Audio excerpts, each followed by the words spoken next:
tayo, pero natindihan ng Holy Spirit. Lagi na tayong kinoconvict, lagi ko na.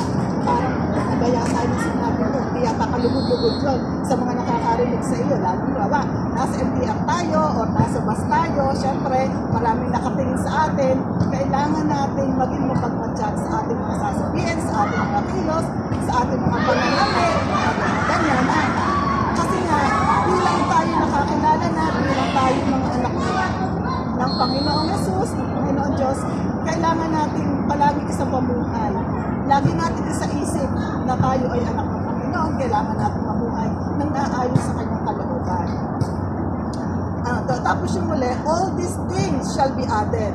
Ito naman yung this refers to material needs like foods, clothing, and shelter, which will be provided by God if His kingdom and righteousness are prioritized. Huwag tayo mag-alala sa anumang mga bagay, anumang mga kakainin natin, yung mga isusuot natin, lahat ng mga materials o kung anumang mga bagay. Kasi kung uunahin nga natin ang ating Panginoong Jesus, lahat. Kasi sabi niya dito, and all these things shall be added unto you. Hindi niya sinabi na ipoprovide ko sa iyo ang iyong pagkain lamang. Ang sabi niya ay all, lahat, these things shall be added unto you. Pero ang sabi niya, Pastor, hindi siya nag-preno sa Panginoon. Ipagkakaloob ng Lord. Kasi napakabuti ng Panginoon, napakamagpagmahal. Pero siyempre, meron din naman yung kondisyon. Kailangan din naman na unahin din naman natin siya. Kasi tayo, ilan sa atin na may mga anak tayo, di ba, yung mga anak natin laging naglalambing, na lagi nararamdaman natin na lagi tayong imemesa sa mga anak natin, lagi tayong kumusta yung mga anak natin. Di ba yung puso natin mas napapalapit na, ay, naman itong anak ko, ganun din yung Panginoon sa atin. Kung lagi tayong tumatawag sa Lord, kung lagi natin ipinararamdam sa Panginoon na siya ang priority natin sa lahat ng bagay, mas lalo natin mararamdaman natin yung pagmamahal ng Panginoon. At saka maiiwasan na tayo ay matukso, mailayo ng kaaway. Ayun. Medyo mabilis ko lang yun, mga anak ka. Kaya ang aking sa inyo, huwag natin lagi, pagka tayo ay medyo tinutukso ng kaaway, huwag ka na muna mag-service, diyan ka na lang sa kwarto mo, magpahinga ka.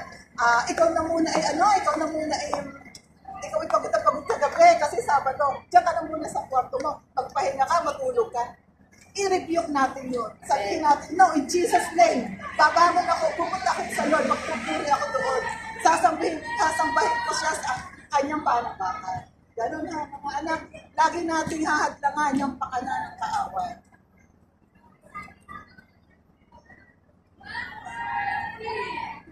Ito nga, kasi ito mo, meron pa ako ibibigay sa inyo mga promises. Kasi ako nag-search, dahil pala pag nag-search, maraming nalalaman. Ito pa, may na-search pa ako, mga anak. Ang unang important tatlo lang ito sa napakaraming promise ng Lord. Promise number 1, God promises that if we search for Him, we will find Him. And when He is found, there is a great reward for us. O dibaga, kung atin daw hahanapin ang Panginoon, kung patuloy natin siyang hahanapin, kakatagpuin sa lahat ng oras ng ating mga buhay, at kapag siya ay ating natagpuan, there is a great reward for us. O dibaga, yung mga kasagutan ng ating panalangin, yung mga pagpapala na hindi natin na-expect, biglang gumaragasa. Ito, magugulat ka na lang. At Lord, hindi ko pa hinihiling. Nasa isip ko pa lang, pero ayan na po, answered prayer na. Diba, mapapaano ka na lang, mapapalundag ka na lang. Ito pa, na promise number 2. God promises that His love will never fail and that He is faithful to God in every way. Ang kanyang pagmamahal ay hindi mag-fail, hindi magkukulang, hindi magbabago. At ang kanyang katapatan ay palagi nasa atin. Pero mga anak, kailangan, naroon na kanyang pagmamahal, naroon na kanyang katapatan, ibalik din natin ang ating pagmamahal sa Kanya at ang ating katapatan sa Kanya. Amen. Every day. Diba ka? Promise number 3. God promised us the greatest gift of all. Sino makakapagsabi ko ano yung promise ng Lord at greatest gift of all. Alam ko na. Yung lubang pangako. Greatest gift of all na galing sa Panginoon. Sino mga anak? Everlasting life. Everlasting life. Sino pa? Ano? Anak Eva. Anak Carl. Wow! Amen! Anak sa tayo?